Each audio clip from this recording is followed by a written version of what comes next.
Students online, all of you all, very good afternoon, everyone. Very good afternoon. Welcome to today's Unit 1 class.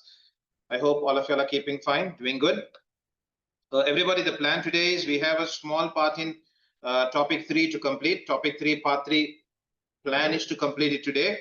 And I think I should be able to easily complete it today. Everybody, from next week onwards, we'll have 2 weeks of revision. And then the third week of November, 3 weeks from now, your term exam basically.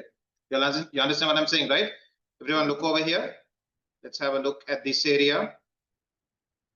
So 13th and 20th, we have our usual class. It will be revision of topic 1 and topic 2. And then on the 24th onwards, your term exams will be starting. Okay. So everybody, guys, girls, what we're going to do now is, everybody, can you all come down to topic 3, part 3, students online? I didn't send it to you all yet, no? Let me quickly send this across to you all.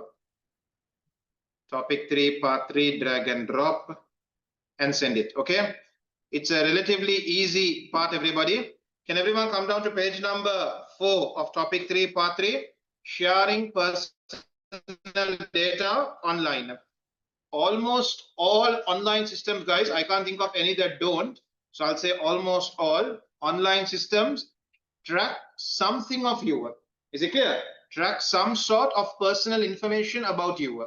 Now, guys, girls, what do you mean by personal information? What makes personal information personal? Everybody? Is your name personal? Is your name under personal information? Yes or no? Your name comes under personal information. So everybody, personal information is any information that can be used to identify an individual. Everybody okay with this? So your NIC number, your name, your passport number, your contact number, this type of information is what we call personal. It can be used to identify an individual. Okay, right. Your IP address. This is another example of personal information. Okay, so guys, can you all read this first paragraph over here? Okay, so all of you all have used the internet, and I think everybody in this class is a part of an online community. I'm pretty sure all of you all are using an online community in one way or the other. Okay, so every online community will require some sort of personal information from you. Okay, it will ask you for your name, for your date of birth, for your email address, for your contact number.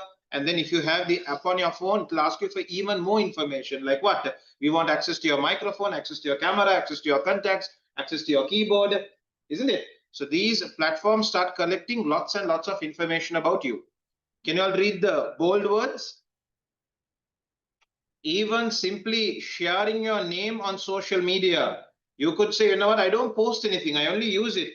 Yes, even when you use it, information about you is being collected. Okay, for you to sign up, you have to give information, right? For you to sign up, they need minimum your email address and your name, isn't it? Okay. Read the next paragraph, guys. You can often discover a lot of information about a person through simply knowing their full name. Knowing a person's full name is enough for you to gather a lot of information about them on the internet. Okay, all right. Now, everybody, can you all come down to security risks? So what's the problem with having information on the internet? Okay, can you all come down to security risks, everybody? When you share your personal data online, or online organizations will be storing this data. Okay, keep reading it. There are several risks associated with them storing your personal information. Risk number 1, viewed by any third party. So what do you mean by third party? You are the first party. The organization that you are submitting it to is the second party. There are other parties who are also viewing it. Okay, sometimes you are aware of it, sometimes you are not at all aware of it. Everybody okay with this? Okay, so can you guys read what do you mean by viewed by third party? Especially if you have few privacy settings in place on accounts such as social media accounts. Let's take an example. Boys, girls, look at me below. If you take Instagram, if your account is private, what happens? If your account is private, can non-followers see what you have posted? Answer is no. Instagram has a feature, has a privacy setting where you can make your account private or public. If it's private, they can only see your, what do you call that? They can only see your profile pic. They can't see your stories. They can't see your posts. They can't even see bio. Am I right? Or can see bio? Can see bio. They can see your bio, but they can't see any of your posts. They can't see what you're tagged in. Okay. But if your account is public, they can see almost everything. Everything that a follower can see, what do you call, a non-follower can also see here. This is a simple example of what? Privacy settings. Okay, then on WhatsApp, we have features like what? Only contacts can see my statuses and my posts. Is it clear? Or for example, the stories you share on WhatsApp, you can choose who to share it with. These are what we call privacy settings. Who can see what you do? Okay, everyone okay with this? Right, can you guys now read that? Okay, so privacy settings will determine what third parties can see what you post. Okay.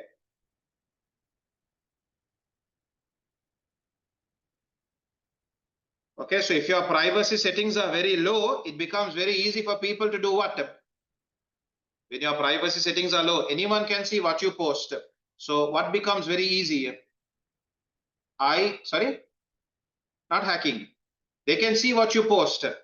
So for them to know about you, it's not difficult. So when they know a lot about you, can they pretend to be you? Why no? Okay, I'm not even your friend, I'm not even your follower, but I can still see what you do in life. I can see who your friends are. I can see your interests. I can see your future plans. You guys remember the video I showed you all, right? Fortune teller. He gathered so much of information about them simply through their social media posts. Apparently, their privacy settings were very low. They had allowed everybody to see everything they post. Okay, so for someone to pretend that they know them becomes very easy. For somebody to pretend like them becomes very easy. Are we all okay with this? Right. Problem number one, risk number one, we spoke about it. Okay, can we keep moving, everybody? Take your tute. Everyone, can you move to the next one? The second one is not privacy. Second one is hacked. Hacked by a third party and stolen. When your information is on the internet, boys, girls, when your information is on the internet, Richard, don't sit there, please, sit separately. Okay? When your data is on the internet, guys, any internet service has this problem. Agree? Any internet service has a problem where hacking can take place. Your data is vulnerable to a cyber attacker. Okay, can everyone read that to yourself now?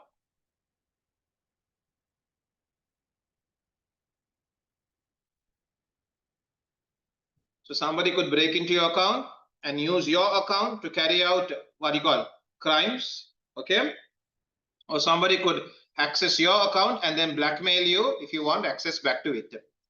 Read the third risk. Stored without correct security methods. What do you mean by this, sir?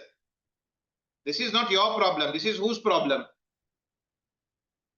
Everybody, the third problem is what? You're storing all your photographs on Google Drive and you believe or you hope Google Drive is protecting it. But sometimes you might be surprised to find that, you know what?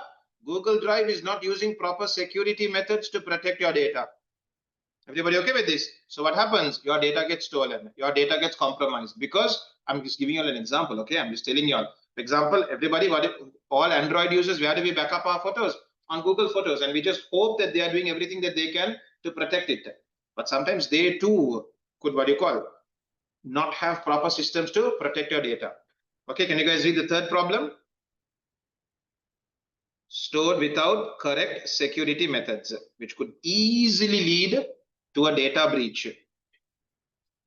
And finally, obtained from you by dishonest means. Everyone know about phishing attacks?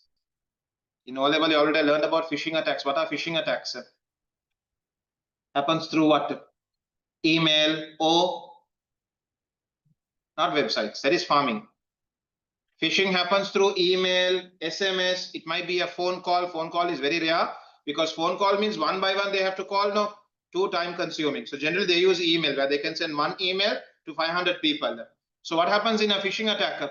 The hacker pretends to be from a genuine organization, right? The hacker pretends to be from DHL, from Daraz. Is it clear? What does he tell you? He gets you to click on a link.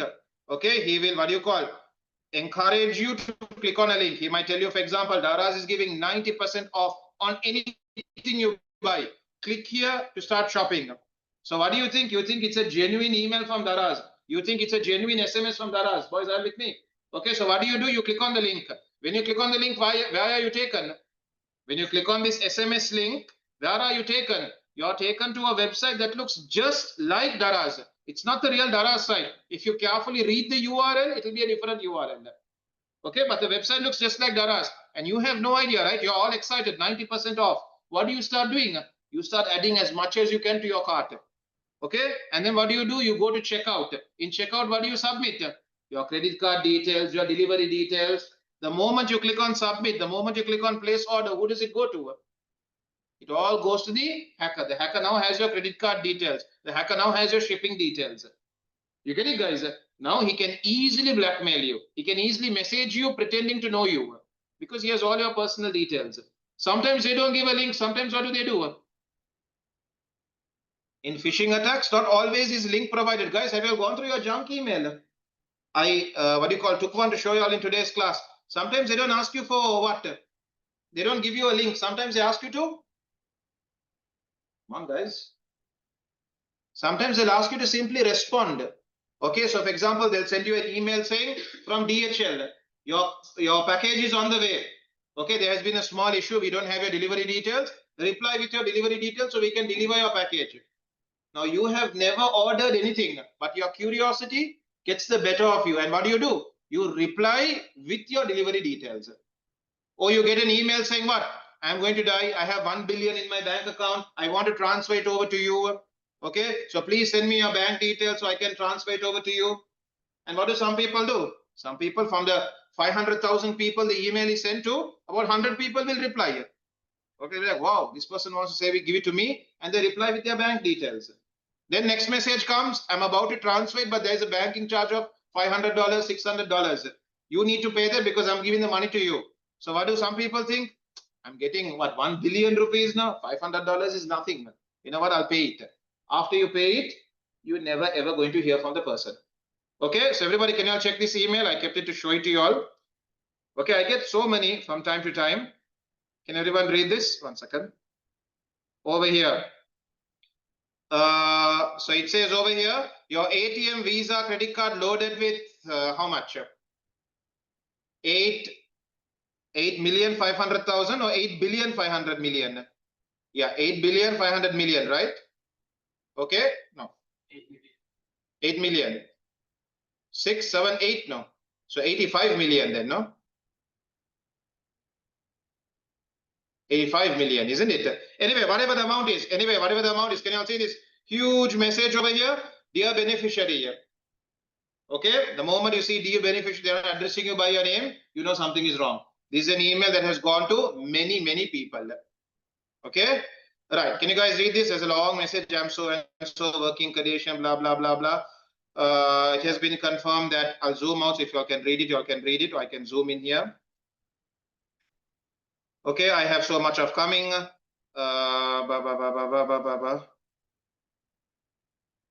Something. 8.5 million US dollars has already been loaded onto an ATM card, is ready for delivery. However, some Mr. Brian is whatever. To proceed with verification and finalize, and what final, you can see the moment you see grammatical issues, spelling mistakes, beware. Okay, something is wrong, something is suspicious. Okay, what do they want me? Send me your full name, your current residential address, your telephone number, your city, your country. Okay, so now once I send these details to me, now they can personalize and talk to me like as if they actually know me. You get it? So these are what we call phishing attempts. Okay, where the hacker pretends to know you. The hacker pretends to be from a genuine organization. Haven't you all got WhatsApp messages? Adidas is giving away free 100 pairs of shoes. Click here to claim yours. And some people fall for it. They click on it to claim it. Arpico is having a special offer. About is having a special offer. Click here to claim yours. Okay, some people actually fall for it. Okay, these are what we call phishing attempts, phishing attacks. Okay. So everybody, another risk with online information is where they can get your data through dishonest means. They can trick you into getting your personal information. Can you guys read the last one? A third party could send you an email to make you think that they are a legitimate company that you need to give your personal details to. This is what we call phishing. Okay, and guys, go home and check your spam folder. Check your SMSs, guys. I'm sure you all will get SMSs like this. Recently, there was SMS going around. Work from home, earn 100,000 rupees a day or a month or something like that. Okay, and they gave you a link to open. I never opened it, but I'm pretty sure that's a phishing attempt. Okay, so be really careful about these messages that come through. Okay, they try to trick you into giving out your personal information. Okay. Free iPhone 17 Pro Max here, messages go around like this. Click here to claim your prize, click here to, be very careful of these, right? So everybody, we have seen the security risks now. So if I give you risks, what should I give you next? If I tell you, be careful of something, next I should be telling you of, sorry? I can't hear you. How to stay careful, how to be careful, how to prevent it. Everyone okay? This is Rishad with me. If I give you problems, I should also give you solutions, right? All of y'all. Okay, so now let's talk about the solutions that exist in today's world to keep you safe online. What are the solutions that we have in today's world? Can everyone move down? Everybody move down. So number one, guys, the most obvious one, but not the best. Not the best. Use a strong password. Okay, don't read it. Tell me the problems with passwords. All systems use password, but we don't stop at password. We have something else after password also. What's the problem with password? Difficulty of remembering it for the customer. Okay, go on. Is it possible for me to guess somebody's password? Possibility is there?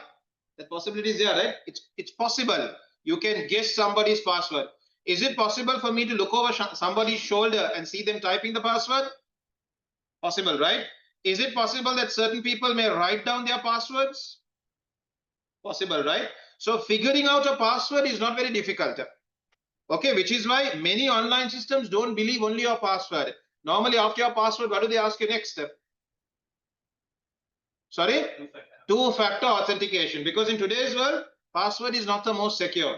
Because figuring out somebody's password has become not difficult, has become somewhat easy. Okay, it can be done. You can figure out somebody's password. You can trick them into giving it out to you. You can send them a phishing email and get it out, or you can do shoulder surfing, or you can guess it. Okay, there are many ways to get somebody's password, which is why in many online applications, they don't believe only your password. After your password, they send you a code also. Enter the code also. Then we give you access. Okay, anyway, can you guys read password now? Password is one way to protect your account online. Read it, guys. A password should be at least 8 characters in length. Okay, include a mix of letters, numbers, special characters. It should be uppercase, lowercase. Okay, nothing personal, not your name at 123. Okay, not your contact number. Okay, as much as possible, make it something random characters. Then guessing it becomes very difficult. But then it becomes a difficulty for you also, right? When you use random passwords, now for you to remember, that becomes another problem. Okay, read the last paragraph, guys.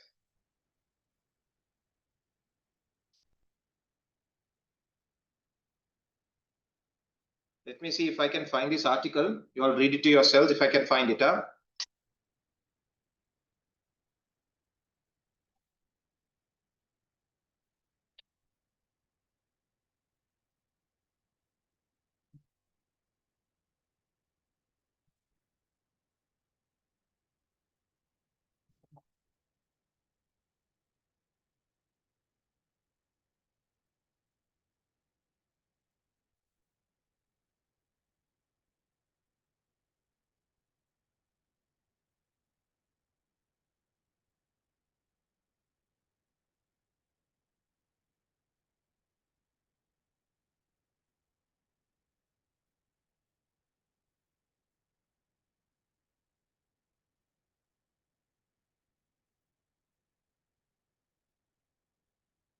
I can't find it, guys. Anyway, why is all of you?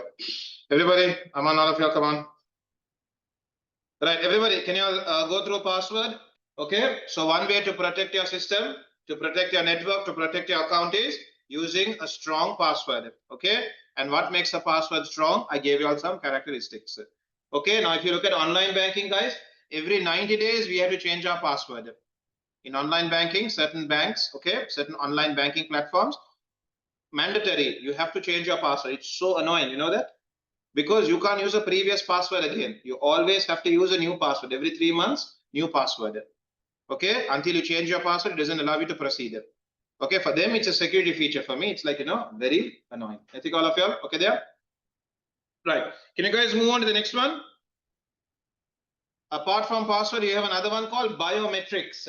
So biometrics are the unique physical characteristics of Ishad, all of you? Biometrics are what? Unique characteristics of a human being, right? Of a human being.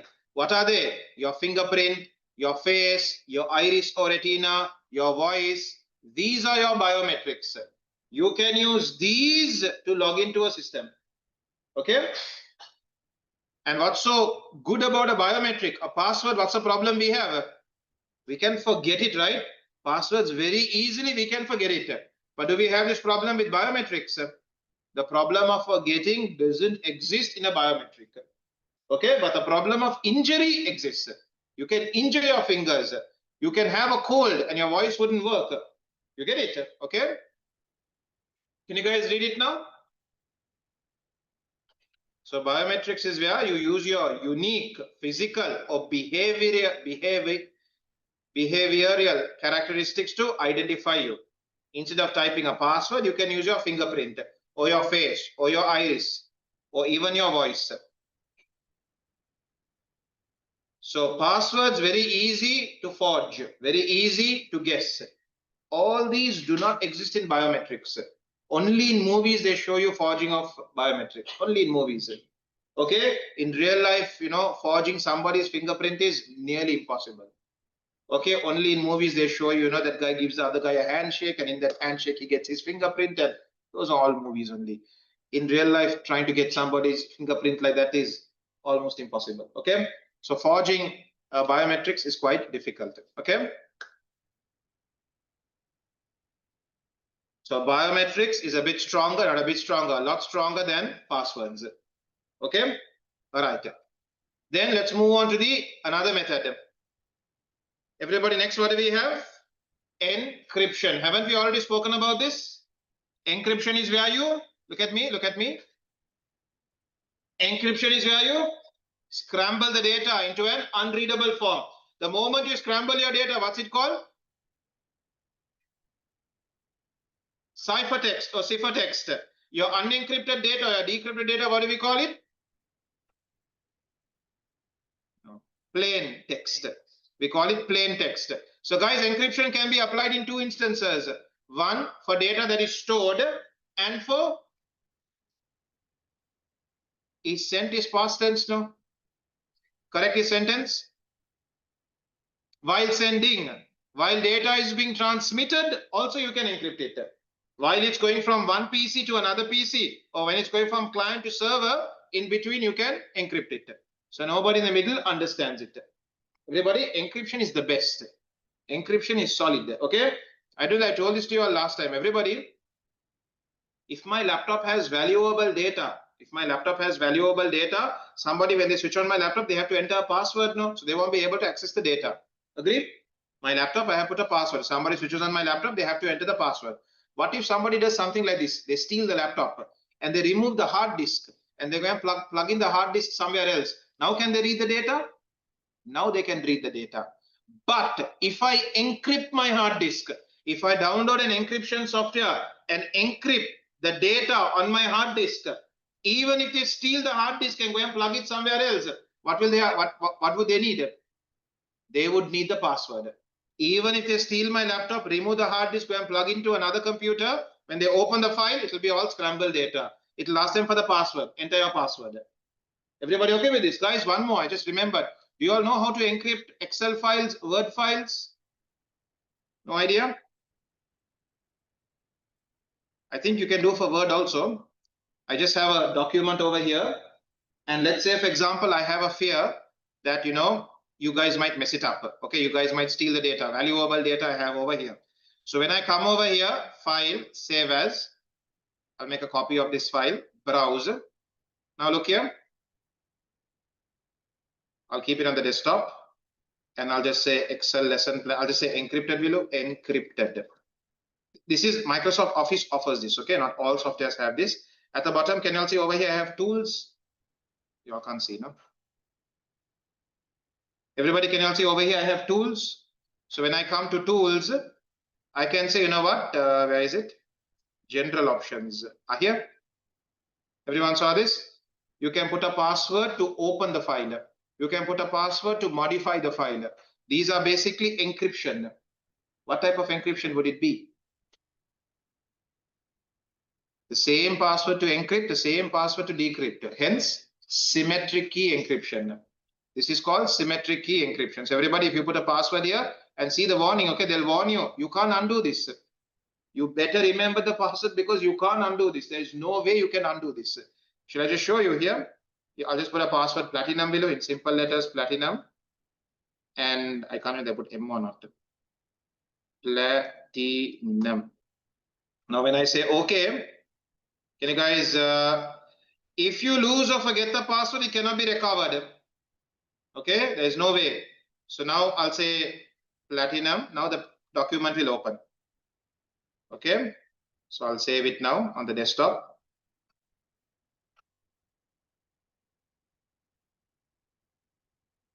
So where is it? Here, encrypted. When I open it, it's asking for the password. Has encountered a problem. Until I enter the password, it will not be able. Even if I use a different software, it will not open up. Okay. Do I have any other software similar to Word? We'll see if WordPad can open it. So where's WordPad?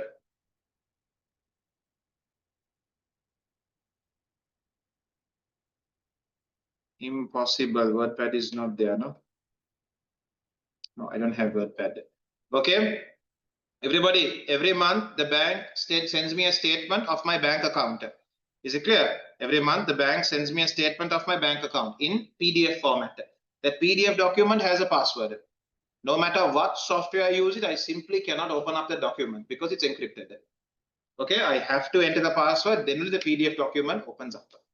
Okay, this is an example of encryption and it's the best. Okay, it's more secure than a password. Okay, right. Can you guys read when to use encryption? Sorry, when data is encrypted, it is scrambled using a special code called a encryption key. Okay, after encryption, the data looks like nonsense. It's scrambled, it's jumbled. Nobody can understand anything. Okay, to turn the secret code back into plain text or the original data, you need the decryption key. Why is encryption important, everybody? Read it to yourselves. Number one, you want to protect your data from hackers. Hackers can steal your data. You can't stop that. But what you can do is you can minimize the damage by encrypting your data. So they can steal it, but they're not going to understand anything in it. Okay. You want to keep your information safe while traveling. Terrible word over there. What are they talking about? Kavish? While traveling over the internet. What do you mean while traveling? While browsing, so? While transmitting, right? They mean while transmitting data, you want it to be secure. You're shopping on Daraz, you're giving Daraz your card details. You have a fear somebody in the middle will be listening to all this. So what do? You encrypt your data. So while being transmitted, it's scrambled. Nobody will understand that. Okay. So Daraz and you, what type of encryption will be used? You have symmetric, you have public key encryption or asymmetric encryption. So you and Daraz will not be using symmetric, you and Daraz will be using asymmetric. In A2, you all will have to learn this in detail. How does asymmetric key encryption work in detail? That's in A2. Okay, for now, just know the two types. Okay, you want to protect your stored data, you would use encryption. Everyone okay with this? Then everybody, we have another one known as VPN, Virtual Private Network. The name itself tells you it's virtually private. What is private? Nobody can see it. Nobody knows about it.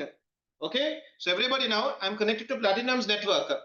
Okay. Right now I'm connected to Platinum's network. If anyone has access to Platinum's router, they would be able to see the activity I'm performing on the network. They would be able to see my device's IP address, my device's location, my device's MAC address, and they would also be able to track the activity I'm performing. And let's say, for example, on Platinum's network, they have blocked so many websites. I will not be able to access those sites because I'm functioning inside Platinum's network, right? I'm functioning inside Platinum's network. But the moment you go for VPN, what does VPN do?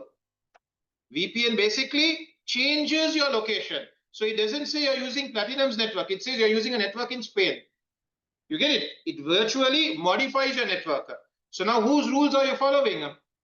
Now it put your location to Spain. So now you're following the rules and regulations of Spain. Okay, so even the server computer is getting traffic from a person in Spain. You get it? It can see what you're doing, but it can't identify who you are. Do you get my point, guys? It's like, for example, you can disguise yourself and come. Okay, you can disguise yourself and come and rob something from the classroom. You can do it. Okay, can I see you robbing? Why no? You can disguise yourself to look like somebody else, and you can come and rob something over here. I can see you robbing, but I would think it is somebody else. I would think it's I wouldn't know it's you. You get my point, guys? This is what you call virtual private network. So in a virtual private network, what happens is your network becomes private. It becomes hidden. Nobody else can see it. Okay, so I can use Platinum's network and appear to be from Spain. So even the administrators of Platinum's network will not be able to see my network. Hackers, let's say, for example, somebody is targeting my connection because they know I'm accessing very secure data. So they know, for example, I'm working from here. So they'll be targeting Platinum's network now. So even when they target Platinum's network, they will not see me. They will not see my connection, because my connection will show that I'm from Spain. So they will not even be able to see my connection. It's virtually private. It's hidden. Okay. Guys, girls, yes or no? Okay, right. Can you guys read VPN? It's like a secret tunnel that hides your online activities from others. Okay.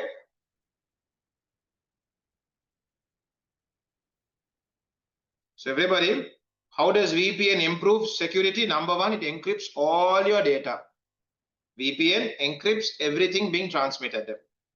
Okay, so even if somebody manages to see your connection, they wouldn't understand anything in it. Number two, what does it do? Your IP address is hidden. Your IP address is not hidden. Basically, your IP address is disguised. It says you're from Spain. Is it clear? It says you're from a different location, basically. So your IP address is not recognizable. Okay, it doesn't show it doesn't show your IP address as a list of IP addresses from Platinum's network. Okay, your IP address is hidden. Number three, secure remote access. Secure meaning what? Nobody will be able to steal your data because they can't even see your connection. Even if they manage to see your connection, everything is encrypted, extremely secure. Okay. So normally when you're working from home, companies will make it obligatory upon you to use VPN. Okay, do you guys remember in Sri Lanka at the time we were all using VPN for what? When they, during 2019, when the East attack happened, what did we do? They blocked social media, right? They blocked social media. So what did we all do? We all downloaded VPN. When you enable VPN, what happens? First thing what happens is, you guys notice when you enable VPN, the first thing that happens is what? IP address will anyway change. Your location changes. It changes your location. And if you have a paid version, it will allow you to choose your location. If you're using a free version, the app will decide a location for you. You guys get what I'm saying? Okay, if you have a paid VPN app, they allow you to choose whichever location you want. But if you're using a free version, the app will decide the location for you. Okay, so basically what VPN does is it changes your location. So automatically you become invisible to those who are trying to hack your network.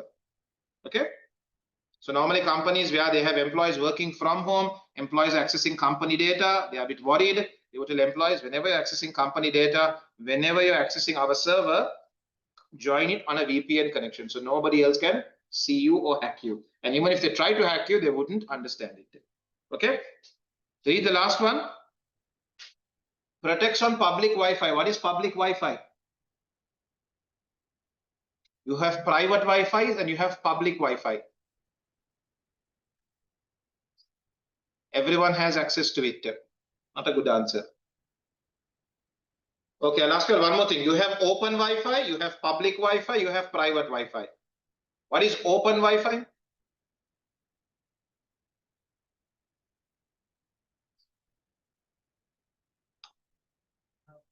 Doesn't have a password. Open Wi-Fi means there is no password. Anybody can join it. Okay, public Wi-Fi is,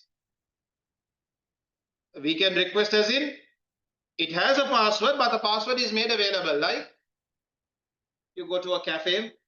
Okay, if you go to a cafe, whoever buys a coffee, free Wi-Fi here. Is it clear? So the problem here is you do not know who else is on the network, isn't it? You do not know who else is on that network. That's a risk for you. What is a private Wi-Fi? A private Wi-Fi is a Wi-Fi connection where there is a password and you know who else is on the network. You know it's all your family members only. So for example, your home Wi-Fi would be private. Okay, but the Wi-Fi at a coffee shop would be public. Everybody okay with this? And then for example, in certain places, government has given free Wi-Fi. Those would be open Wi-Fi here. Okay, so guys, when you are in a public Wi-Fi connection, you do not know who else is on your connection, right? For example, we'll say this is a coffee shop. We are all using the same Wi-Fi connection. I don't know what his intentions are. Okay, I do not know what he'll do with, what his intentions are on this network. So what I can do is I can use Platinum's Wi-Fi network and create a VPN. So now what happens? What happens over here? Everybody, can you see this word over here? What happens? The moment I create a VPN, inside Platinum's network, a secret tunnel is created. Okay, imagine like a secret tunnel is created and I'm accessing the internet through that tunnel. Nobody else in the network can see that tunnel. You get it? Okay. So nobody can even spy on me because I'm using a, what do you call, invisible connection, a virtually private connection. Okay.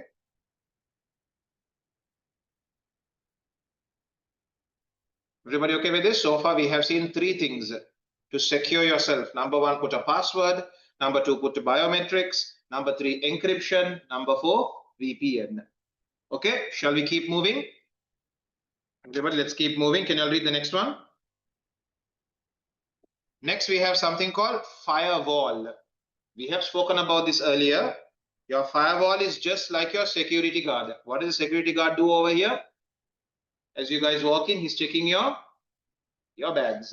Your firewall will check the traffic, meaning. So how does data travel in a network? In packets. So what does a firewall do? Inspects every packet entering and exiting.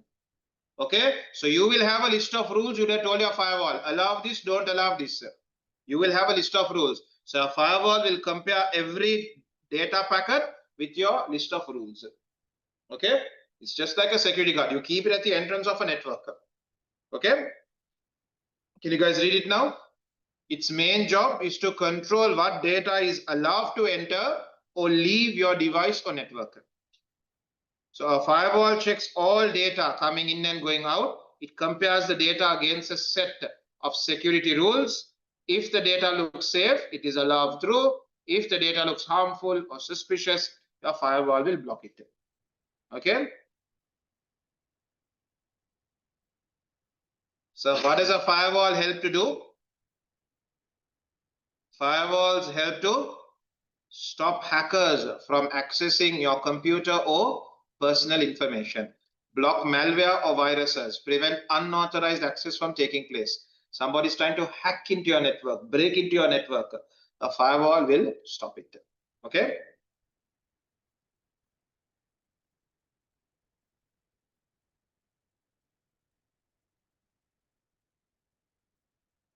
Are we all okay with this?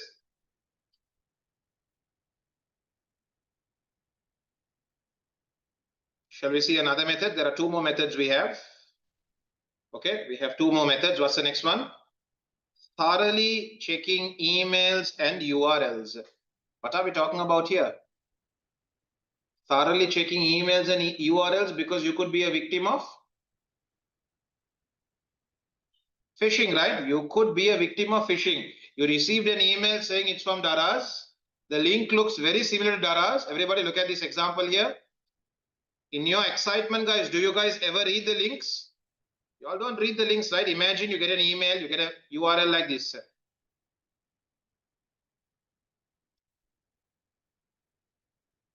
What was that company called? I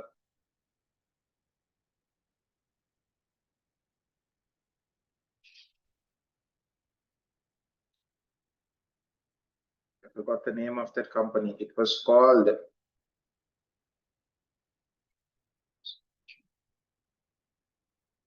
Okay, everyone look at this example over here. Everyone know about Bank of Ceylon?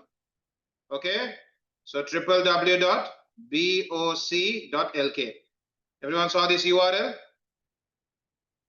Now that I'm talking about it, do you all see a problem with it? What's the problem you see with it? Capitals, there's no problem with capitals now. .lk, BOC is a Sri Lankan bank.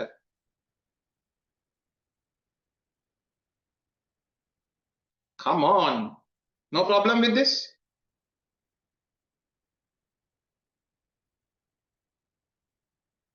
I thought immediately you guys will tell me.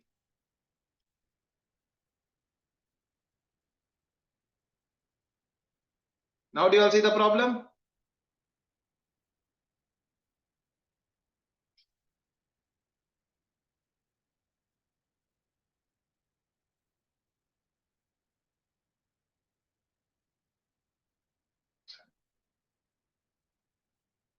This is B0C. This is BOC. Do you all see how easy it's to trick somebody now? So you can send somebody an email saying, you know what, this is from Bank of Ceylon. There was a problem with your account. Click on this link. Click on this link to update your password. Is it clear? So the person looks at BOC.lk, he clicks on the link. But in reality, he's not going to BOC. He's going to B0C.lk. And he has no idea, right? I mean, you guys, even though I made it obvious to you all couldn't realize it. Somebody receives an email, they don't even read the link, they just click on it. Okay? Even sometimes what will happen is you get an email from Facebook. Somebody messaged you. Okay, they send you an email saying so and so messaged you on Facebook. Click here to see the message. So the link will go something like this. This obviously you all should realize.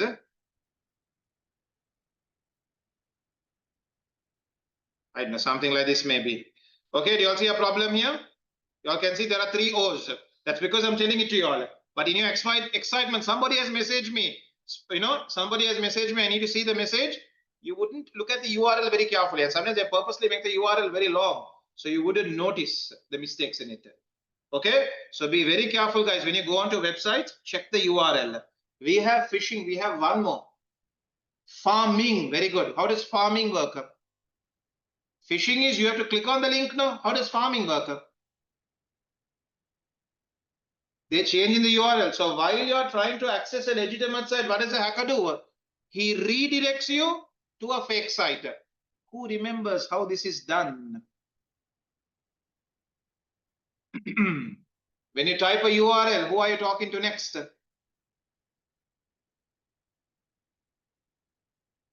DNS. What does DNS stand for?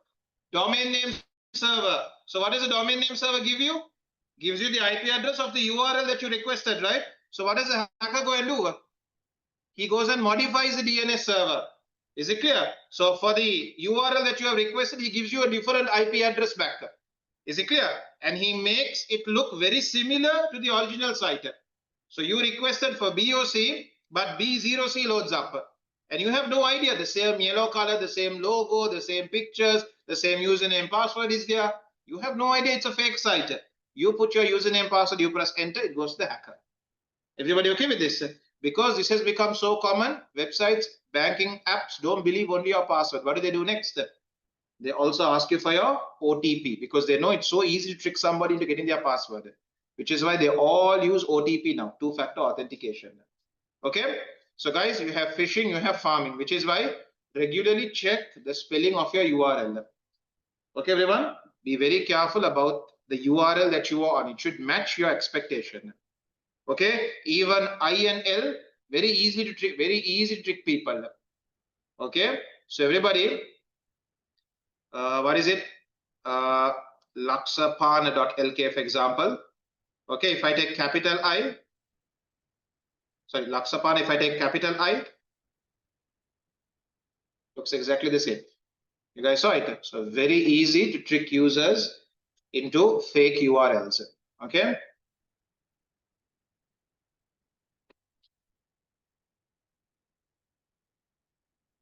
Oh, Shashini, you had identified it, but I didn't see your message because I had zoomed in. Okay, very nice.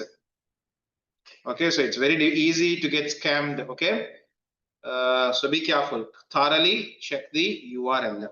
Okay. Right, can you guys read it to yourself now? You should check any link that you click when online to make sure the URL that is attached to it is legitimate.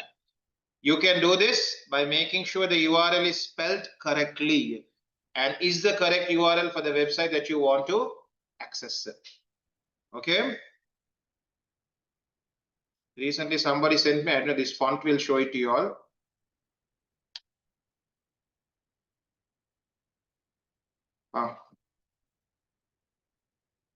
Let me show it to you all.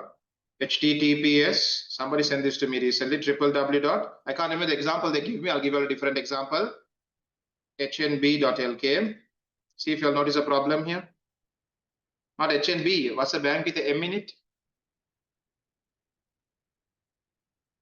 Commercial, yes. Combank.lk.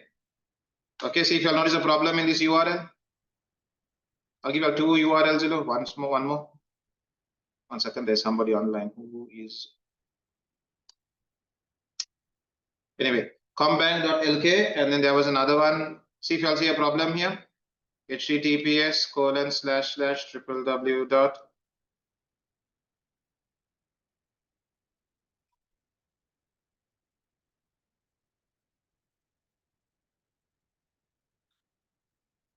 See any problem with this one? Which one? The second one. Very nice. Okay. For Microsoft maybe. I think Microsoft would have been here. Yeah. Okay. Somebody sent me this. Okay. So what they do is the R and N are joined together to make it look like a M. Now that I'm stating to you all, it's like, okay, I see it. Okay. But in your excitement, when you get an email, okay, your Microsoft account is going to be deactivated or deleted or something, you panic. And you just click on the link that has been provided to you. Okay, without realizing that you are being taken to a fake site. That is phishing. While trying to access a legitimate site, when you're automatically redirected to a fake site, that is called farming. Okay. All right, everybody, did you also read the last one? You should also check any information that is sent to you in an email asking for personal data. You should make sure the email is from a legitimate company by checking if the email address it has been sent from is correct and that everything in the email is correctly spelled. Okay. Just today, I showed it to you all just now, no? I showed it to you all just now, okay? All right, the last one, guys, can you all read? Privacy settings. Everyone know what privacy settings are, right? Privacy settings are where you control what others can see of you. Okay, what others can see of you. Okay, we spoke about this earlier also. Can you all go through it? You make sure that you have the most secure level of privacy settings in place. Okay. This will reduce the risk of a third party looking at your account and being able to access lots of your personal data. Okay, so be very particular about who can see what you post. Have some control of it. Don't allow everybody to see everything you post. Okay.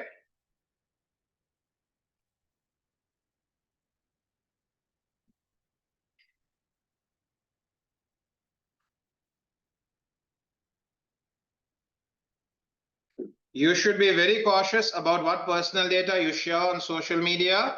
As a third party, somebody you never expected could monitor your profile and find out a lot of information about you by piecing together small bits of information.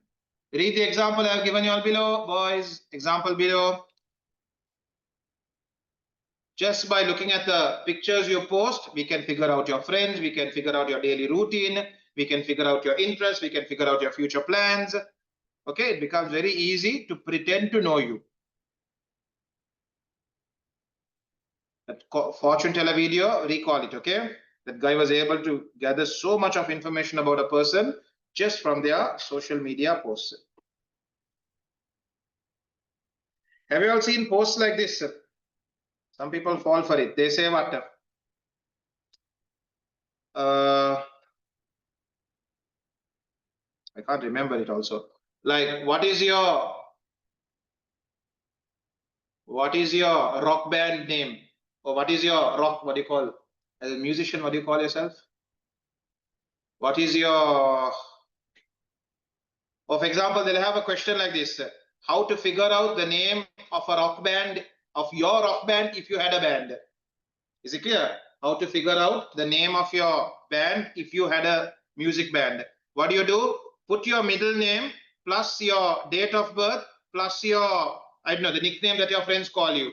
Those three together will be the name of your rock band. You get it? And people start commenting with this.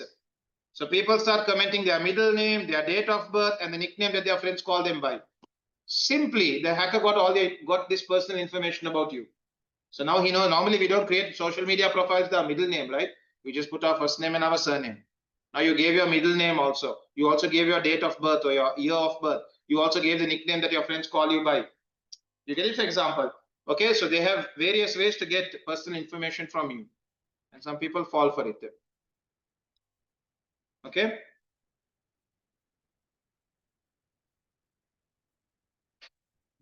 Right, everybody, we're going to move away from here.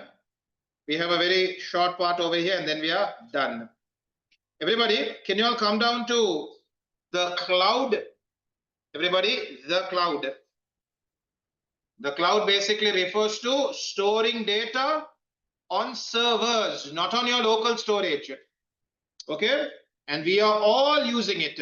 Everybody who's having a smartphone over here is using the cloud. Okay, your photos are automatically being backed up to servers. Your WhatsApp messages are being backed up to servers. There are reasons why you're using it. We'll talk about those reasons shortly. Can everyone read the meaning of cloud storage? Everybody read the meaning of cloud storage? Is a way of saving your files on the internet instead of your local storage. Okay? Earlier, smartphones would come with a memory card slot. Now they are not giving you a memory card slot because they want you to use the cloud. Okay, they want you to use their cloud services, and every smartphone brand is offering its own cloud services, isn't it? Xiaomi is having its own MI cloud storage. Samsung is having its own Samsung cloud storage. Apple is having its own iCloud, isn't it? Each smartphone brand is having their own cloud storage, and they want you to use it because if you buy a memory card, it's a one-time purchase. Cloud storage is a monthly subscription. Okay, so that's a better revenue model for them. Okay, which is why many smartphone producers are now switching to no memory card. So in cloud storage, your data is stored on powerful computers called what? Called servers. Extremely powerful mainframe or supercomputers. So everybody, when you use cloud storage, what happens? Your data is saved in a remote location. Remote location means what?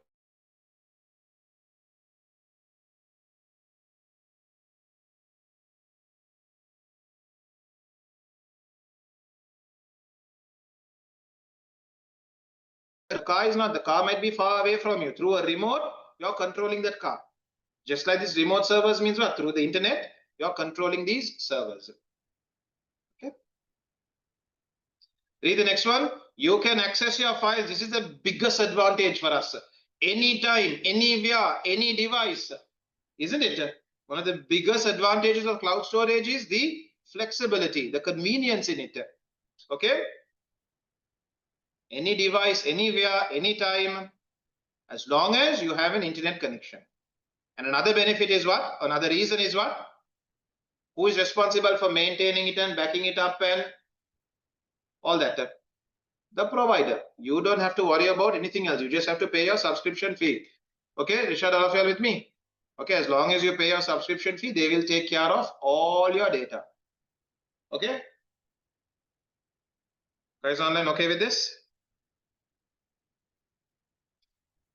Then guys, can you all read cloud computing? I'll show you all an example. I'll just take attendance first.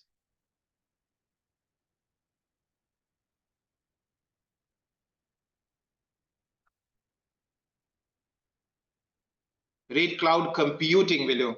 Cloud storage is okay now. Cloud computing is where the service that you're accessing is running on a server. Okay, such as a software. Okay. Boys, read the first paragraph and look at my screen below after reading it.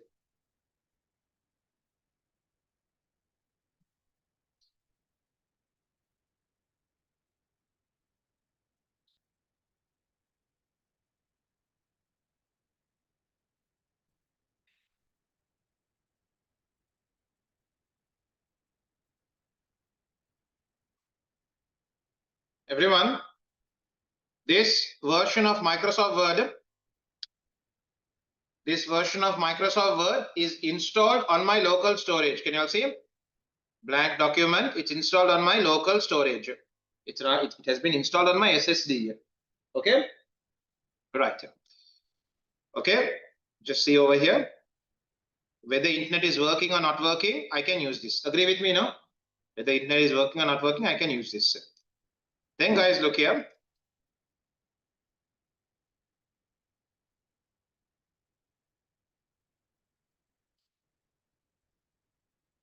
Everyone look here. I also use cloud storage. I also use something called cloud computing. Now look here. So I use OneDrive to store all my files. Now look at this. I'm accessing this software through my web browser. Okay. And look here. It opens up on my web browser. If the internet wasn't working, I wouldn't be able to open this up. So everyone look here. This is what we call cloud computing. The application is running on a server. Okay, there are good things, there are bad things. What are the good things? We'll start off, What are the immediate benefits you see over here? Who is telling? You're telling. What did you say? Very good. Collaboration is very easy over here. Everyone saw this. Look here. I can share, I can copy the link. Where is it? I can just copy the link of this document, send it to all of you all. We can all work upon the same document at the same time. Very good answer. Collaboration is highly possible here. So, agree with him on that? You're saving on what space? Local storage space. Everybody okay with this? I'm not installing this on my local storage. I'm saving on local storage space. You get it? Any other benefit? Doesn't require much processing power, or should I say the other way around? The processing power is provided to you by the server, the cloud, the server computer. Then guys, what do you think about, okay, I'll keep that for later. I want to tell you all one more thing. Accessible from any device. Okay, you can access the application from any device. Okay, right. What are your drawbacks here? Obviously, requires internet, and not just internet. You will say what? You need a fast internet. It's going to be very frustrating to use this. It will be very frustrating to use this if your internet is slow. Another major problem is, look at this and look at what you see on my screen. Any major difference you see? Who has lesser features generally? Cloud, because? Sorry? That's not the reason. Why do cloud applications generally have fewer features than the offline version? It runs on the browser, so if there are lots of features here, loading time is gonna increase. We want it to load quickly, right? Which is why we have reduced the features. Okay, features have only the most important features have been put over here. But in the offline version, we have given you a lot more features because it's not dependent on your internet connection. You guys get it? So another problem with online applications or cloud computing is that features are generally lower. Okay, there are some more. We'll talk about those in detail. Okay, can you guys keep reading it? So Microsoft 365 has been given to you all as an example. I showed you all that example on my screen.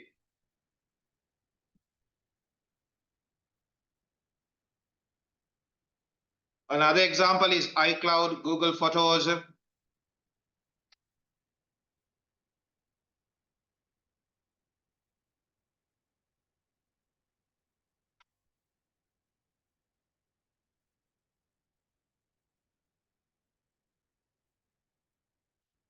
Okay.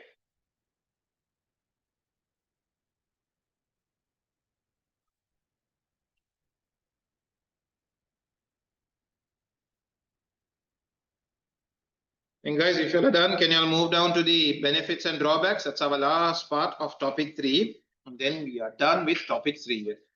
So everybody, benefits of cloud computing. Can you all go through it? I'll get back to you all in a minute. I just want to check on one thing. Close this. Everybody.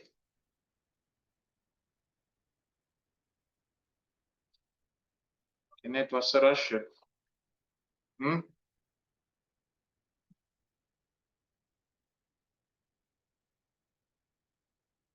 Okay, everyone, benefits access from anywhere. Didn't you already speak about this? Okay, the benefits of cloud computing is as long as you have internet, you can access it from anywhere. Everyone know about scalability?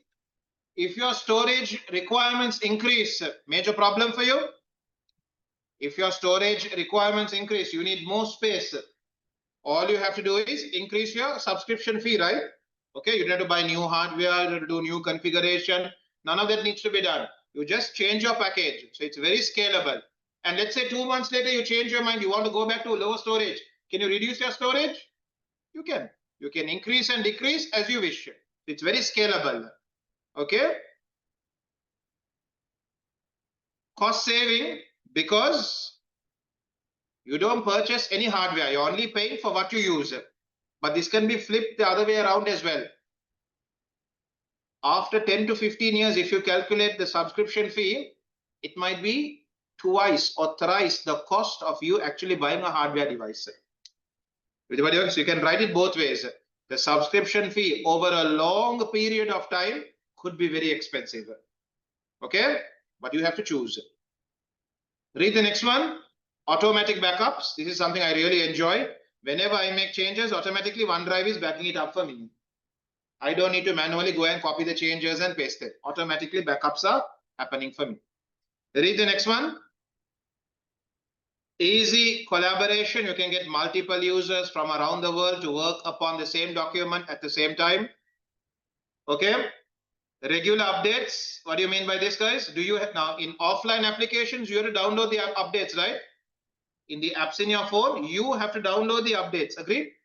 You have to download the updates. You have to install the updates. But in cloud computing, the application is on the server, right? It's updated on the server itself. So you don't have to worry about updates. Okay, the updates are automatically done for you on the server itself. Okay. Read the last one.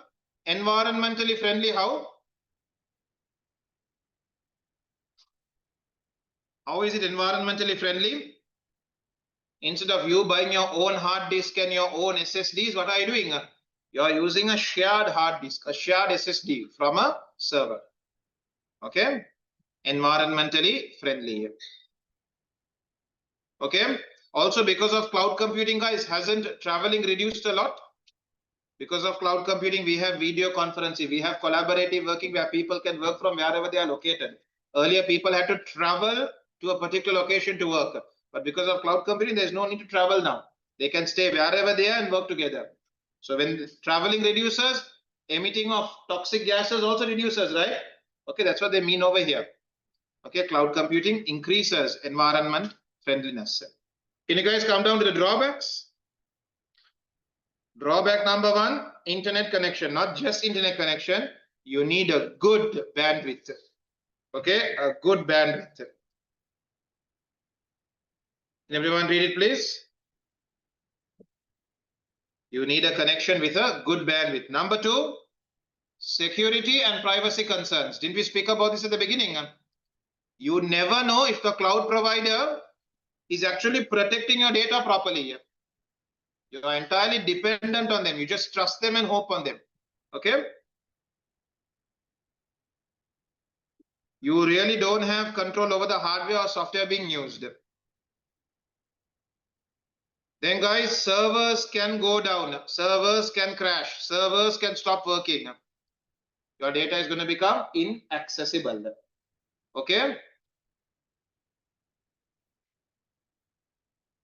Then the fifth drawback, we spoke about it, over a long period of time, your subscription fee can be twice or thrice, what do you call, 2 times or 3 times more than purchasing a hardware device over many years. Okay, over many years when you use cloud storage, your subscription cost.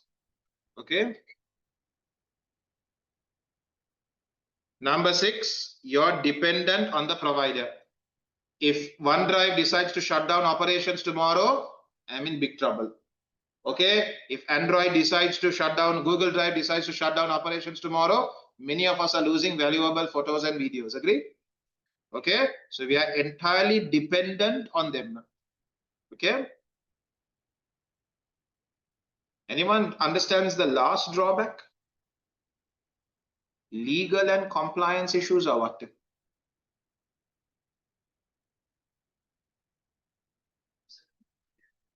Yeah, so exactly, guys. Do you think Microsoft will keep their servers only in one country? No, Microsoft servers, they will back up the data with servers across many parts of the world. So even if one country is affected by a natural disaster, they have servers in other parts of the world that will restore the system back up. They have to do that. They can't afford it, right? They have to prepare for the worst.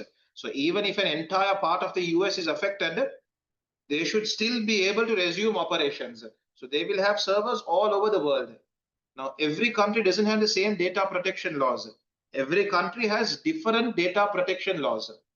So when you have servers across the world, data protection laws varies from country to country.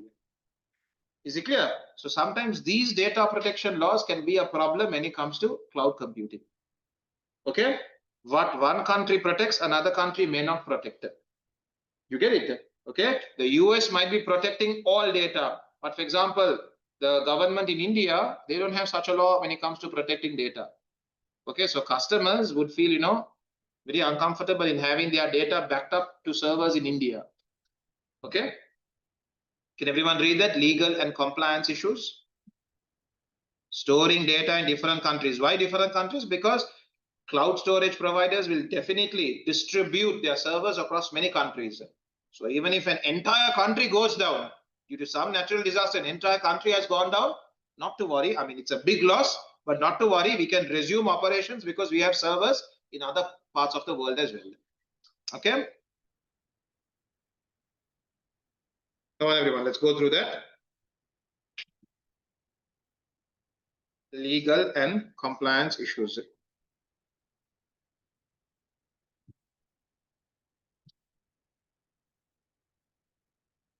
Right, boys, girls, everybody, with that, we have come to the end of topic 3.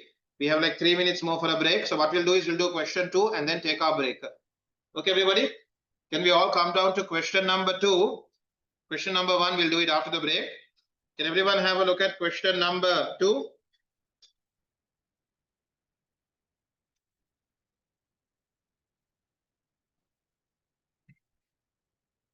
Question number 2.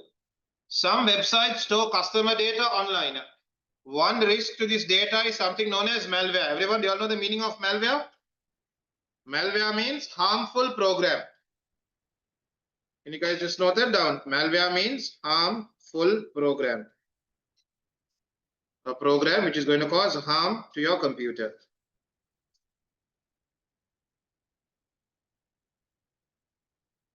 State 2 activities that anti-malware performs that reduce the risk. We didn't really learn this, but tell me, what does an anti-malware do to prevent the risks of malware? Who said that? Very nice. Quarantine means what? So COVID time, if anyone is suspected of having COVID, we would quarantine them. Isolate them so they don't go and infect the others. Okay, so you can say over here, quarantines suspicious files so it doesn't infect them. Quarantines, isolates suspicious files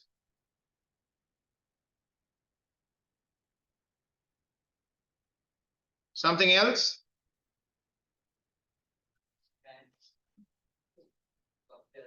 All files looking for what? For signs of a malware. Okay, scans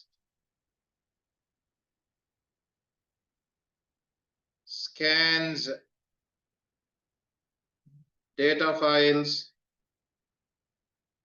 for signs of a malware, for signs of suspicious behavior. Or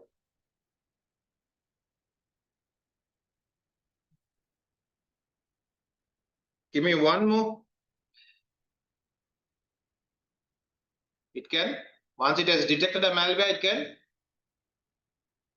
delete it, eliminate it, remove it. Okay, remove detected or delete, erase, delete detected malware.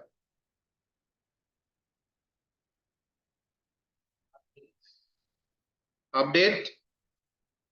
Updates meaning? Update its malware database to know about new malwares. We can talk about it. Would contain a database of new malwares and how to treat them. Okay. Everybody, guys, girls, quick question over here. I just can't remember. We didn't complete this answer, no? The digital footprint answer, 12 marker. We didn't, correct? Anviko, somebody there, it was. Wait. You know what? We'll first go in order. We'll go in order first. We'll go in order. I'm sorry. Because all of you are going to pull that out. Another 2-3 minutes, we'll go there. Everyone, let's first finish what we started. We look. Question number 1, please, everybody. Question number 1. Okay, we'll check that essay type thing after that. Boys, girls, everyone. 4-marker question here. The bank wants to introduce multi-factor authentication in order to get authenticated. In order to check you. Multiple factors are being used. Describe one way in which multi-factor authentication could be implemented. Girls, which one would you like to take? Give me the method below first. First, they would ask this, then they would ask this. Which two? Okay, we all agree password will be first, no? Second can be OTP, or it could be biometric. Okay, right. Which one shall we go? We'll go with OTP. We'll go with OTP. Okay, so everybody, the bank would first, sorry, the bank wants to introduce, describe one way. Okay, you can say multi-factor authentication. Multi-factor authentication would require the user to first enter the correct username and password. If the two are correct, if these two are correct, then the user would be required to enter a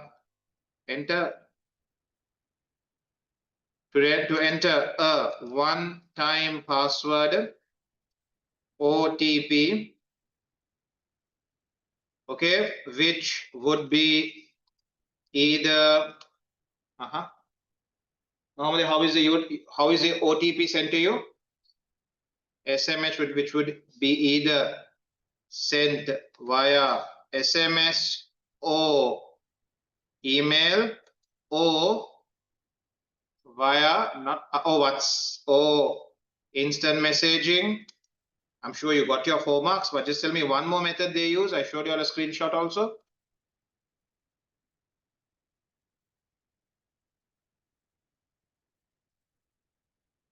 I showed you a screenshot. I remember Google has something called Google Authenticator, okay, or via a third-party authenticating app. Okay, everyone, Google Authenticator, where it can generate a one-time password for your online accounts. Okay. Come on, boys. Then those who are done can also look at the marking scheme and see if we didn't mention anything. I'm also looking at it. Make it a habit to look at the marking scheme when you all finish.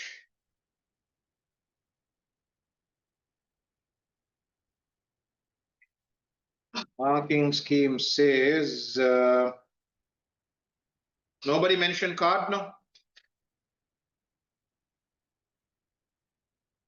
Read the marking schema. Some new answers are there.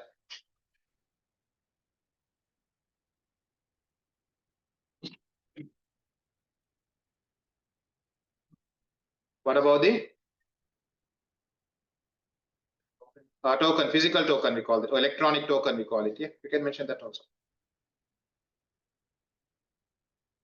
Okay, everybody, there's also a token. Some HNB, certain banks give you a token. You press that, it generates a password for you. You have to insert that. It's called a physical token. Look at the marking scheme. There are some new answers there. They talk about using swiping a card. Then you have to type your username and password. If both match only, you're given access. Then they have also spoken about biometrics. Then secret security question. We never ever spoke about those two. Read it, please. Read the marking scheme. Everyone, read the marking scheme, page number 18. 2 answers which we never spoke about.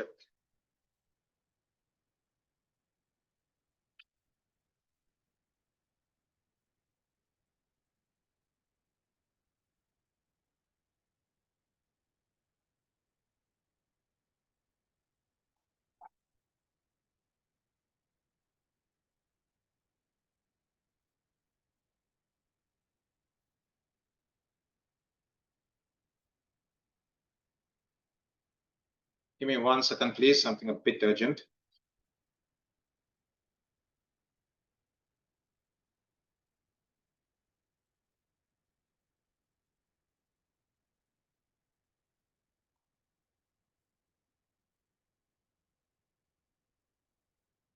Yeah. Then guys, I'll do one more from here before we go back to our essay question. Question number 3, similar. Question number 4.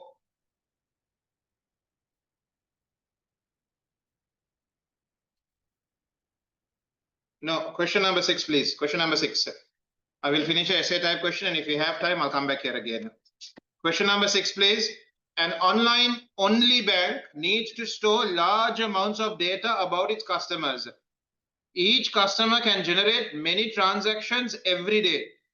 It is said that using cloud storage has financial benefits.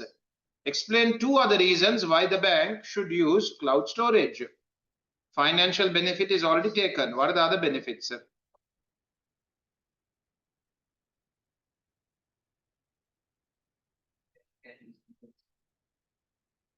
Doesn't sound good at all. What do you mean by easily? Can be accessed from anywhere, on any device, at any time, from any location. Say like that, it makes sense. When you just say easily, exam will ask you what do you mean by easily. And can you see how many marks they're giving you? They're giving you 4 marks, which means each point you have to explain. Okay. So cloud storage would allow all employees or customers, anybody, all employees of the bank to access the bank's data from anywhere on any device,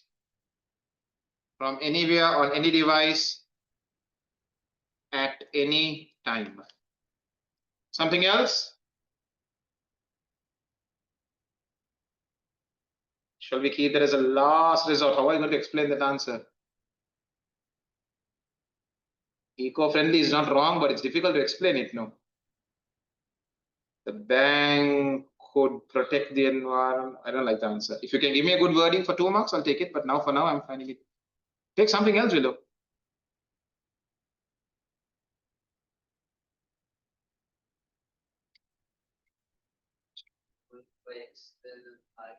Okay. Okay. What cost is he talking about? He's saying they don't need hardware, they don't need cooling, they don't need. What cost is that? What? They still have to pay subscription fee. They have to pay running cost. They don't have. Running cost is there. They don't have. No maintenance and no startup cost also, right? Hardly any startup cost and hardly any maintenance. They only have to pay a subscription fee. But can I take that answer? Why can't I take that answer? Because it's already mentioned financial benefits. Think about something else. Automated backups. Go on, explain it.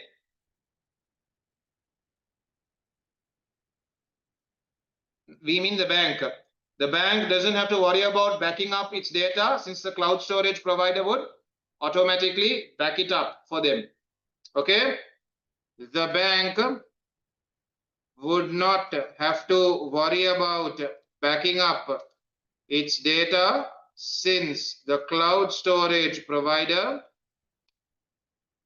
would automatically back up the data across multiple, or to say that would automatically back up the data. Then have a look at the marking scheme also.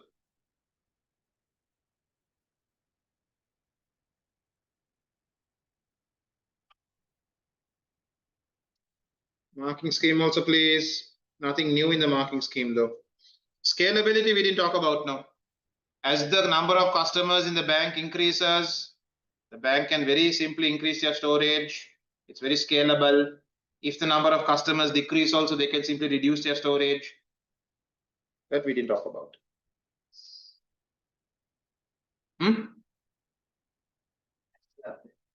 Upgrade.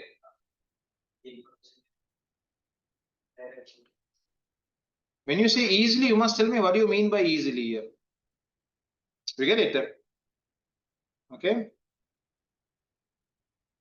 Examiners have said do not accept easier, faster, better, cheaper without justification. Without the student telling us what do they mean by it, don't accept it.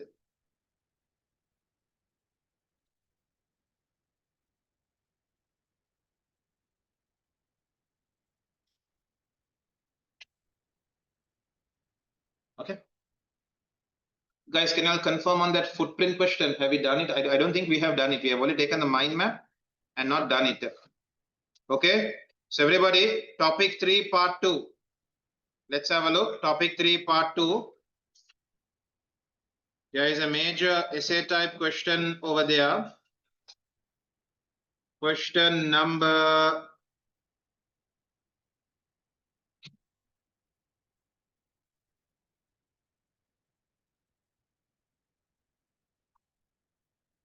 we have done it or not done it?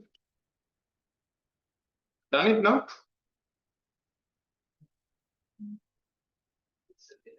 We have done it. We have done it, yeah. We have done that. Okay. Shall we have a look at question number?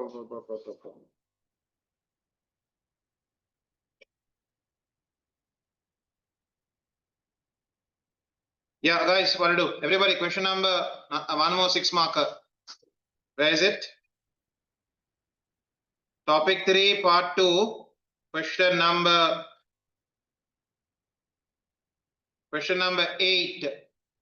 A friend tells Tanvik that he could get more online sales of his candles by improving the digital footprint of his business. Okay. Discuss how Tanvik might improve the digital footprint of his business. How can Tanvik improve the digital footprint of his business? What can he do so that more people see about his business?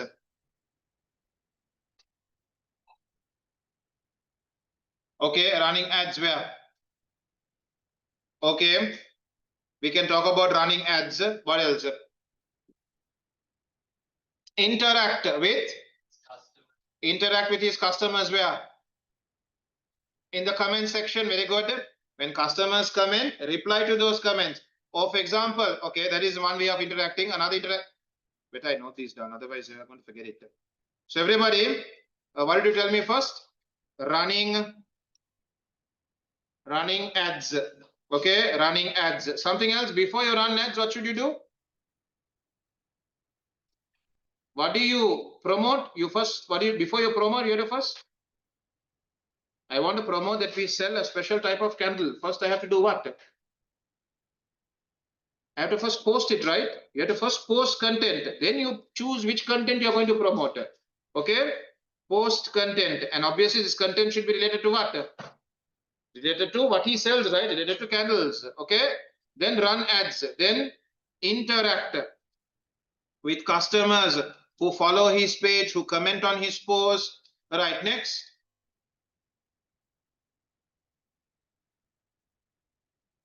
What do businesses do in today's world on social media? They tell when you buy something on them, please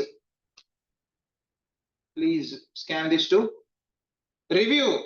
Encourage customers to review him. What about doing something really stupid and going viral? That's a good thing, right? Many, what do you call, some businesses do this. They do something really stupid. Politicians do it. Okay, sometimes politicians say the most, what do you call, like dangerous things they say, or they say the biggest lie they will say. They know it's a lie. Why are they saying it? So people start talking about it. People start sharing it. Okay, it's publicity for them. It's going around. Free, what do you call, free publicity for them. Something else? Okay, I'll avoid that answer. You guys don't seem to be agreeing with me on that. Okay, but you guys know viral content moves, what do you call, spreads so fast. Okay. Something came to my mind. There was this one influencer. Okay. he gave a podcast saying how creative he is, and he hates people who copy his ideas. You all know who I'm talking about? Okay, he did some interview somewhere. In some interview somewhere, he said, how he hates people who copy his ideas. Like, what, man? You guys don't have anything else to do than to copy my ideas. And then he did an ad for another company by copying an exact ad. And what happened? People in Sri Lanka went crazy. Look at this guy. See what he says. See what he does. But in the meantime, what's happening? The message he wanted, the product that he was promoting, was spreading like wildfire. Everybody was sharing. Look at this guy, what he said and what he's doing. And in the meantime, they are sharing details about whatever product he's talking about. If you guys know what I'm talking about, you all know what I'm talking about. Okay, so he went viral, and he said, we achieved our targets. We want to reach so many people without paying so much, and the people did it for us. Give me one more point, Philip, before I can start writing. 3 points should do, but just give me one more. How can he improve his footprint? Guys, influencers, YouTubers, how did they end their videos or start their videos with?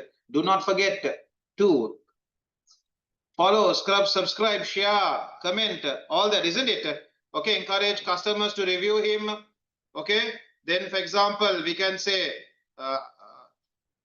get customers to follow him. Okay, right. Everybody, which answers shall we take? How can Tanvik, how Tanvik might improve the digital footprint of his business? Number one, we'll talk about content. What type of content should he post? Related to candles, related to selling candles, buying candles, benefits of candles, what type of candles to buy, the smells in candles. He should post content related to it. Okay, let's start writing, everyone. Okay, so let's give an introduction.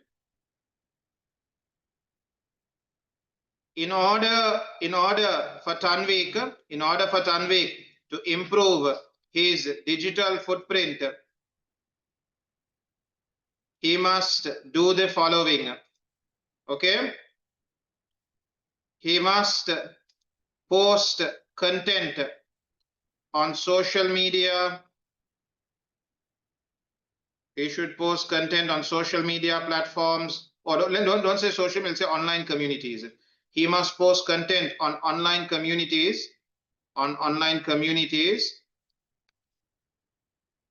that are heavily related to candles. He must post content on online communities that are heavily related to candles. Further,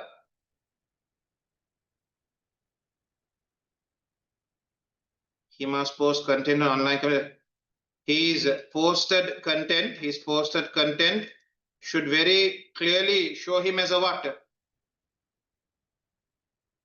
Everybody, if you are selling candles, what type of content would you post? Candle content, yes, but what would you mention in that content?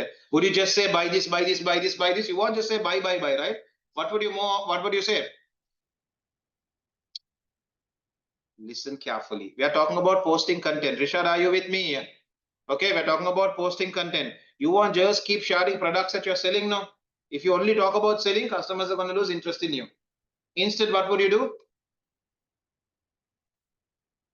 Start with a hook. Okay, go on. Very good answer. Start with a hook. What's a good hook?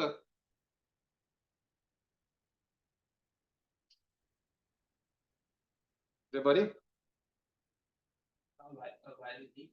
A meme or something. Or for example, what? For example, how would they start a video? Asking a question of example. Did you know using this candle could kill you? Okay. In the video, there'll be nothing about killing you, but that's how it gets your attention.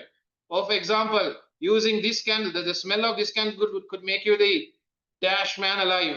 Okay. Whatever. What else? What to buy when looking for a good candle? Top 3 candles in today's world. I don't know. Okay. His posted content should very clearly show himself as an expert in the field of candles. Okay, his posted content should very clearly show him, like, he's an expert. He knows everything about candles. Okay. He must further post shareable content. Now, what type of content will people share? When it's informative, right? 3 things to look for when buying a candle. These 3 habits will, what do you call? These 3 candle smells can give you, I don't know, when the words are not coming for me. He must further post shareable content. Example. He must further post shareable content. Example. Tips related to choosing the best candle for a particular environment.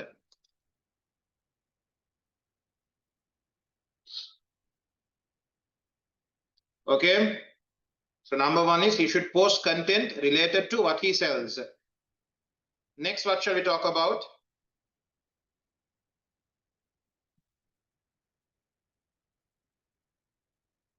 Why buy from us? Okay, that also could be.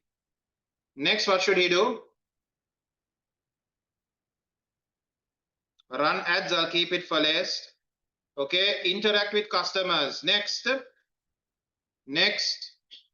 Tanvik must interact with customers who show any interest in his post.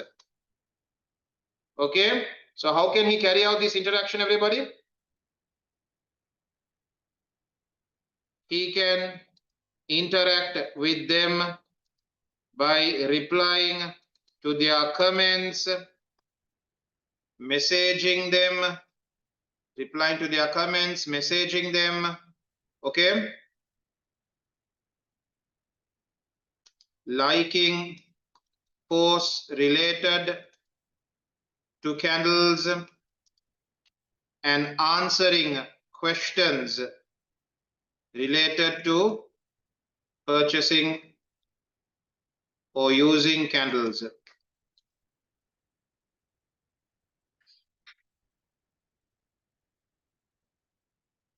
Okay, so next, Tanvik must interact with customers or potential customers.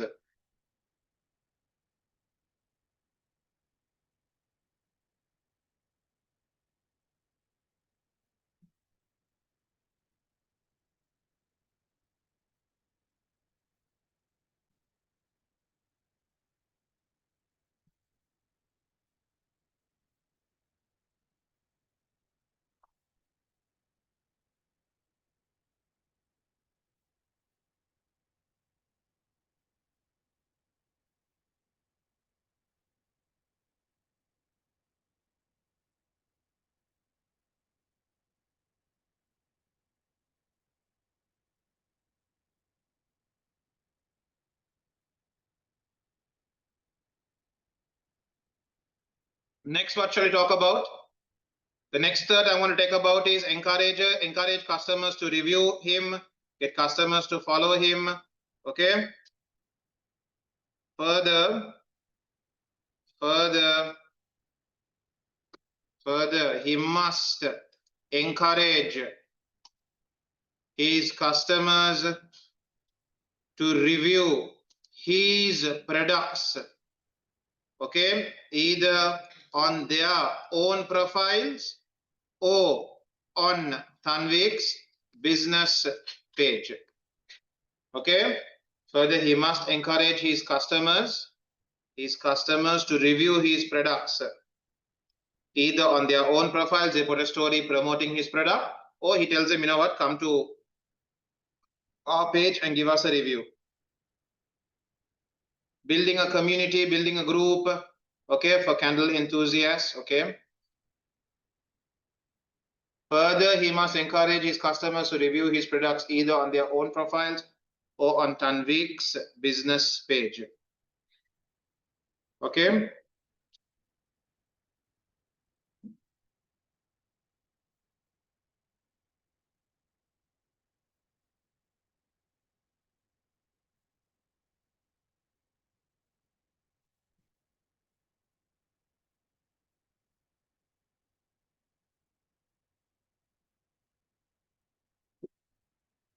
So many businesses do this, right? Some even offer discounts if you review them. If you review us, 5% off the bill or 5% off on your next purchase. Okay, some because customers, what you call businesses, know when you start talking about them, it reaches a much bigger audience and them trying to reach an audience. Okay. And when you hear somebody that you know has purchased a product, chances of you also buying the product go up. Rather than a business telling you to buy a product, when somebody you know has bought that product, your trust in that brand and in that product automatically goes up. Okay. Okay, everybody, tomorrow we continue with our practicals, no? In JavaScript. It's getting more and more complex tomorrow. Tomorrow, functions we have done. We have loops tomorrow.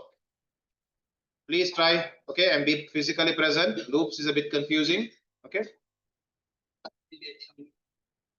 All three, but JavaScript, I will not ask you a big question, only small questions from JavaScript.